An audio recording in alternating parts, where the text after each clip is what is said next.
আপনারা দেখছেন daily news YouTube channel. প্রতিনিয়ত আমাদের বাছাই করা খবরগুলি পেতে অবশ্যই আমাদের চ্যানেলটিকে সাবস্ক্রাইব করে পাশে থাকবেন। শুরুতেই হেডলাইন্স। চলল ভাঙড়, তৃণমূলের পার্টি অফিসে আগুন লাগিয়ে দেওয়ার অভিযোগ আইএসএফের বিরুদ্ধে। দরজার পাশে দাঁড়িয়ে বেঙ্গল পুলিশ ভোট করাচ্ছে, মারাত্মক অভিযোগ অগ্নিমিত্রার। বুথের ভিতরে জুনের সঙ্গে অবভ্য আচরণ বিজেপির বুথ সভাপতির, রণংদেহী টিএমসি প্রার্থী। দুপুরে উত্তপ্ত গড়বেতা, বিজেপি প্রার্থীকে ছোড়া হলো ইট, আতঙ্কে পালালো বাহিনীও। অ্যারেস্ট করুন বলে সুর চড়ালেন হিরণ, হাত ধরে বুথে নিয়ে গেলেন ভোটারকে। আমাকেই ভোট দিতে হবে বলছি না, অশান্তির খবর পেয়েই ভোটারদের অভয় দিতে বাইক নিয়ে ছুটলেন দেব। ছাপ্পা চলছে, ফুটেজ দেখে অভিযোগ দেবাংশুর, জবাব দিল কমিশন। ফোর্স করছে রেমাল, কলকাতায় জারি লাল সতর্কতা, ঠিক আর কত দূরে ঘূর্ণিদানব। আসছে বিস্তারিত আলোচনায়। ভোটের আবহে ফের উত্তপ্ত ভাঙড়। রাতের অন্ধকারে তৃণমূল কংগ্রেসের পার্টি অফিসে আগুন লাগিয়ে দেওয়ার অভিযোগ আইএসএফের বিরুদ্ধে। ঘটনাকে কেন্দ্র করে ব্যাপক উত্তেজনা এলাকায়। শনিবার ঘটনাস্থলে যান ক্যানিং পূর্বের তৃণমূল বিধায়ক শওকত মোল্লা, সুর চড়ান বিরোধীদের বিরুদ্ধে, চোর বলেও কটাক্ষ করেন। পুলিশ ও স্থানীয় সূত্রে খবর, গভীর রাতে ভাঙড়ের চালতাবেড়িয়া অঞ্চলে দক্ষিণ বামুনিয়াতে তৃণমূল কংগ্রেসের পার্টি অফিস ও এক তৃণমূল সমর্থকের মুদিখানার দোকানে আগুন লাগার ঘটনা ঘটে। তৃণমূল কংগ্রেসের দাবি, আইএসএফের দুষ্কৃতীরা এই কাজ করেছে। পার্টি অফিসে থাকা তৃণমূলের দলীয় পতাকা, ডেমো ব্যালট স্লিপ, এমনকি টেলিভিশন সহ অন্যান্য সামগ্রিক পুড়ে ভস্মীভূত হয়ে যায়। তৃণমূল সমর্থকের মুদিখানার দোকানে আগুন লাগার ঘটনাতেও ব্যাপক ক্ষয়ক্ষতি হয়েছে বলে জানা যাচ্ছে। খবর পাওয়ার পর এদিন ঘটনাস্থলে যান ক্যানিং পূর্বের বিধায়ক শওকত মোল্লা। তার দাবি নেপথ্যে রয়েছে আইএসএফের হাত, যদিও তাদের বিরুদ্ধে ওঠা সব অভিযোগ অস্বীকার করেছে নওশাদ শিবির। ঘটনার জোর কদমে তদন্ত শুরু করেছে উত্তর কাশীপুর থানার পুলিশ। জিজ্ঞাসাবাদ করা হচ্ছে এলাকার লোকজনকে। এদিকে ভোটের আবহেই বিগত কয়েকদিনে শওকত মোল্লার হাত ধরে বহু আইএসএফ সমর্থক তৃণমূলে যোগদান করেন, যা নিয়ে চর্চা চলছিল ভাঙড়ের রাজনীতির আঙিনায়। এবার আগুন লাগার ঘটনায় নতুন করে শুরু হয়েছে চাপানোতর। আসছি পরবর্তী খবরে। একদিকে কেশপুরে যখন বিক্ষোভের মুখে পড়েছেন বিজেপি প্রার্থী হিরণ চট্টোপাধ্যায়, ঠিক তখনই আর এক বিজেপি প্রার্থী অগ্নিমিত্রা পালকে দেখা গেল দাবাং মেজাজে। কার্যত আঙুল উঁচিয়ে পুলিশের সঙ্গে কথা বলেন তিনি। পাশাপাশি কেন্দ্রীয় বাহিনীকেও অগ্নিমিত্রা প্রশ্ন করেন, রাজ্য পুলিশকে কেন ভিতরে প্রবেশ করতে দিচ্ছেন। কি ঘটেছে আসুন জেনে নিই। মেদিনীপুর লোকসভা কেন্দ্রের কান্দামারি আংশিক বুনিয়াদী বিদ্যালয়ের ঘটনা। অগ্নিমিত্রা পালের কাছে অভিযোগ আসছিল, এই বুথে বিজেপির পোলিং এজেন্টকে ভয় দেখিয়ে উঠিয়ে দেওয়া হয়েছে, তাকে তৃণমূলের লোকজন পৌঁছতে দিচ্ছেন না। এরপরই ছুটে আসেন তিনি, কথা বলেন প্রিসাইডিং অফিসারের সঙ্গে, আশ্বস্ত করেন ওই পোলিং এজেন্টকে, জল ও খাবার দিয়ে যান, বলেন কোনো চিন্তা করিস না, আমি এখানেই আছি। এরপর সংবাদ মাধ্যমের মুখোমুখি হয়ে তিনি বলেন, দরজার পাশে দাঁড়িয়ে বেঙ্গল পুলিশ ভোট করাচ্ছে, আর কেন্দ্রীয় বাহিনী দাঁড়িয়ে দাঁড়িয়ে দেখছে, প্রিসাইডিং অফিসার দেখছেন, আর আমার পোলিং এজেন্টকে বের করিয়ে তৃণমূল উঠিয়ে নিয়ে যাচ্ছে। এখন তাকে আবার ভিতরে বসিয়ে দিয়ে এলাম, ও ভয়ে কাঁদছে। আসছি পরবর্তী খবরে। সকাল থেকে মেদিনীপুর লোকসভা কেন্দ্রের বিভিন্ন বুথে ঘুরে বেড়াতে দেখা গেল মেদিনীপুর লোকসভা কেন্দ্রের তৃণমূল প্রার্থী জুন মালিয়াকে। এরই মধ্যে একটি বুথের মধ্যে গিয়ে বিস্ফোরক অভিযোগ তুললেন জুন। বললেন তার সঙ্গে নাকি অবভ্য আচরণ করেছেন বিজেপির বুথ সভাপতি।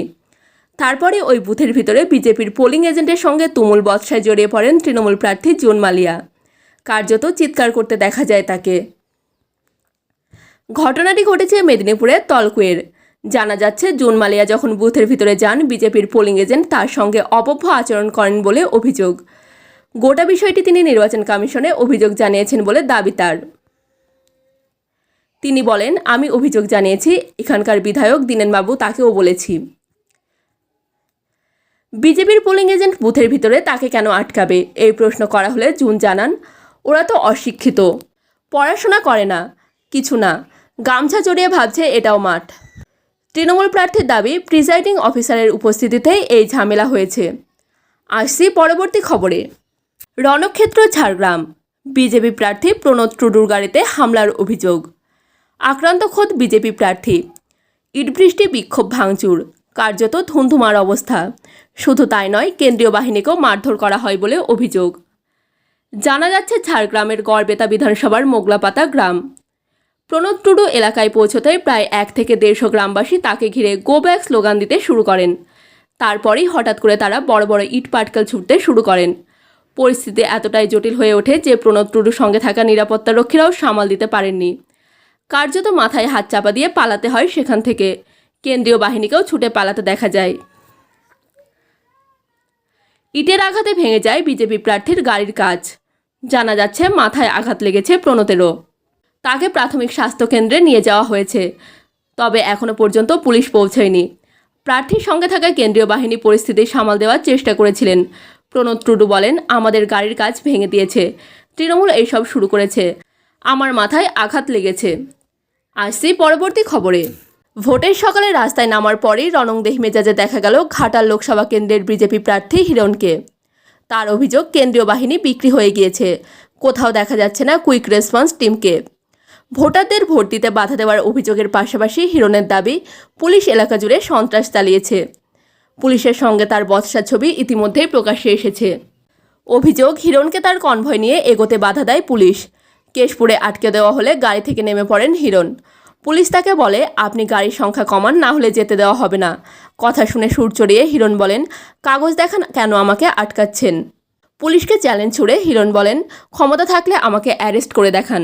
পুলিশের দাবি, নির্বাচন কমিশন থেকে নির্দেশ রয়েছে এতগুলো গাড়ি নিয়ে এগোনো যাবে না।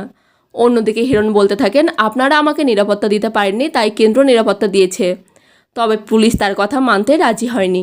অন্যদিকে হিরণের সামনে এসে এক ভোটার জানান, তাকে ভোট দিতে দেওয়া হয়নি, বাড়ি চলে যেতে বলেছেন তৃণমূলের লোকজন। এ কথা শুনেই এগিয়ে যান হিরণ। তিনি ওই ভোটারের হাত ধরে নিয়ে যান ভোট গ্রহণ কেন্দ্রে। তিনি বলেন, আমরা দাঁড়িয়ে আছি, ওকে ভোট দিতে দিন, আমরা ওকে বাড়ি পৌঁছে যাব। এভাবেই সকাল থেকে অ্যাকশন মোডে দেখা যায় বিজেপি প্রার্থীকে। তিনি আরও দাবি করেন, পুলিশ গোটা এলাকায় সন্ত্রাস চালিয়েছে সারা রাত ধরে। আসছি পরবর্তী খবরে। জোর কদমে চলছে ভোট প্রচার। বিগত কয়েক সপ্তাহ ধরে ঘুরছেন ঘাটালের এ প্রান্ত থেকে ও প্রান্ত। অবশেষে অগ্নি পরীক্ষা। সকাল থেকেই প্রস্তুত দেব। একেবারে অন্য মেজাজে দেখা গেল অভিনেতা সাংসদকে। মাথায় হেলমেট, পরনে সাদা নীল ছাপ শার্ট, জিন্স। চেপে বসলেন দলীয় কর্মীদের বাইকে। এদিন সকাল থেকে দলের কর্মীদের সঙ্গে নিয়ে এভাবেই বাইকে চড়ে বুথে বুথে ঘুরলেন ঘাটালের তৃণমূল প্রার্থী দীপক অধিকারী। সকালে ঘাটালের নানা প্রান্তে বিক্ষিপ্ত অশান্তির ছবি দেখা যায়। খবর পাওয়া মাত্রই ছুটে যান দেব। শুরুতেই ঘাটালের দৌলত চক ৭১ নম্বর বুথ সহ ঘাটালের বিভিন্ন এলাকা ভোট কেন্দ্র ঘুরে দেখেন। এদিন সকালে ভোট গ্রহণ শুরু হতেই দৌলত চকের তৃণমূলের বুথ এজেন্টকে বুথে ঢুকতে না দেওয়ার অভিযোগ উঠেছিল বিজেপির বিরুদ্ধে। খবর পেয়ে দৌলত চকে আসেন দেব। সংবাদ মাধ্যমের মুখোমুখি হয়ে সকলকে নির্ভয়ে ভোট দেওয়ার আবেদনও করেন। দেব বলেন, 10 বছর ধরে সবাইকে আগলে রেখেছি, কিছু জায়গায় বিক্ষিপ্ত অশান্তি হয়েছে, আমি শুনেই গিয়েছি, কিন্তু চাই সবাই ভোটটা দিক। আমি সবাইকে বলছি, আপনারা ভোট দিন, কেউ আটকালে ভয় পাবেন না। আপনারা আপনাদের পছন্দের প্রার্থীকে ভোটটা দিন, আমাকেই ভোট দিন বলছি না, যাকে ভালো লাগে তাকে ভোট দিন। আসছি পরবর্তী খবরে। ভোটের দিন সকাল থেকে একের পর এক অভিযোগ তুলেছেন তৃণমূল প্রার্থী দেবাংশু ভট্টাচার্য। রাতভর বিজেপির সন্ত্রাস ছড়িয়েছে বলে দাবি করেন তিনি। বেলা বাড়ার সঙ্গে সঙ্গে তার অভিযোগের বহরও বাড়ে। পরে তিনি ছাপ্পার অভিযোগ তোলেন। একটি ফুটেজ প্রকাশ্যে আনা হয়। সেখানে দেখা যাচ্ছে একটি ভোট কেন্দ্রে ইভিএমকে ঘিরে ভিড় করে আছেন বেশ কয়েকজন। পাশে ভোটারদের দাঁড়িয়ে থাকতেও দেখা যাচ্ছে। দেবাংশুর অভিযোগ ছিল, নন্দীগ্রাম 1 নম্বর ব্লকের সোনাচূড়া অঞ্চলে 279 নম্বর গঙ্গাবাসুলি প্রাইমারি স্কুলে অবাধ ছাপ্পা দিচ্ছেন বিজেপি কর্মীরা। অভিযোগ সামনে আসার কিছুক্ষণের মধ্যেই জবাব দিয়েছেন নির্বাচন কমিশন। কমিশন জানিয়েছে ওই ভোট কেন্দ্রে কোনো ছাপ্পা চলছিল না। বলা হয়েছে ওই বুথে ভিভিপ্যাট খারাপ হয়ে গিয়েছিল, তাই সেখানে বুথ কর্মীরা এক জায়গায় জড়ো হয়েছিলেন। পরে ভিভিপ্যাট ঠিক করে দেওয়া হয়। এ বিষয়ে ইতিমধ্যেই প্রতিক্রিয়া দিয়েছেন দেবাংশুর প্রতিপক্ষ তথা বিজেপি প্রার্থী অভিজিৎ গঙ্গোপাধ্যায়। তিনি দেবাংশুকে কটাক্ষ করে উল্লেখ করেছেন, কমিশন ইতিমধ্যেই তার অভিযোগ খারিজ করে দিয়েছেন। কোথাও কোনো ছাপ্পার অভিযোগ নেই বলে জানিয়েছেন তিনি। এদিন সকালে বর্গভীমা মন্দিরে পুজো দিয়ে রাস্তায় বেরিয়ে পড়েন দেবাংশু। তার অভিযোগ, বিজেপি ভোটারদের ভয় দেখাচ্ছেন। পূর্বাভাস আগেই মিলেছে। রবিবার রাতে বাংলা থেকে বাংলাদেশ উপকূলে আসতে পড়ার সম্ভাবনা ঘূর্ণিঝড় রেমালের। কিন্তু বর্তমানে নিম্নচাপ রূপ বদলে ঘূর্ণিঝড়ে পরিণত হওয়ার আগে অবস্থান ঠিক কোথায় সেদিকে নজর রয়েছে সকলের। শেষ পাওয়া আপডেটে জানা যাচ্ছে, বর্তমানে ক্যানিং থেকে নিম্নচাপের দূরত্ব 460 কিমি, সাগরদ্বীপ থেকে নিম্নচাপের দূরত্ব 420 কিমি। হাওয়া অফিস বলছে এই ঘূর্ণিঝড়ের উৎস চেন্নাইয়ের উপকূলীয় অঞ্চল থেকে 720 কিলোমিটার দূরে ভারত মহাসাগর এবং বঙ্গোপসাগরের সংযোগস্থল। আবহাওয়াবিদরা বলছেন, ভারত মহাসাগরের একটা বড় অংশের তাপমাত্রা বেশি বেশি থাকার ফলেই এই ঝড়ের জন্ম। বর্তমানে এটি মধ্য বঙ্গোপসাগর অতিক্রম করে উত্তর পূর্ব দিকে এগোতে শুরু করেছে। রবিবার রাতে সুন্দরবনের ঝড়খালি হলদিবাড়ি অঞ্চল ল্যান্ডফল করার সবথেকে বেশি সম্ভাবনা রয়েছে বলে মনে করা হচ্ছে। হলদিবাড়ির মাঝখানে ল্যান্ডফল শুরু হতে পারে দুপুর 3টে থেকে। গোটা প্রক্রিয়া শেষ হবে মধ্যরাতে। হাওয়া অফিসের পূর্বাভাস, যে জায়গায় ল্যান্ডফল হবে সেখান থেকে 1700 কিলোমিটার রেডিয়াসের মধ্যে এর প্রভাব সবথেকে বেশি থাকবে। এদিকে রবিবার রাত 10:30 থেকে 11টার মধ্যে আবার রয়েছে ভরা কোটাল। সে কারণে ঝড় ও ভরা কোটালের জোড়া প্রভাবে 4 থেকে 5 কিলোমিটারের জলোচ্ছ্বাস দেখা যেতে পারে উপকূলে। অন্যদিকে হাওয়া অফিস বলছে, কলকাতায় ঝড়ের তীব্রতা থাকতে পারে 70 থেকে 80 কিলোমিটারের মধ্যে। এদিকে শনিবার দুপুর থেকেই কলকাতার আকাশের মন খারাপ। শুরু হয়েছে ঘন কালো মেঘের আনাগোনা। এদিনও রয়েছে হালকা বৃষ্টির পূর্বাভাস। ইতিমধ্যে 2-1 জায়গায় বৃষ্টি শুরুও হয়ে গিয়েছে। রবিবার কলকাতায় থাকছে লাল সতর্কতা। কলকাতার পাশাপাশি হাওড়া, হুগলি, উত্তর 24 পরগনার সমস্ত জায়গাতেই রয়েছে ঝড় বৃষ্টির পূর্বাভাস।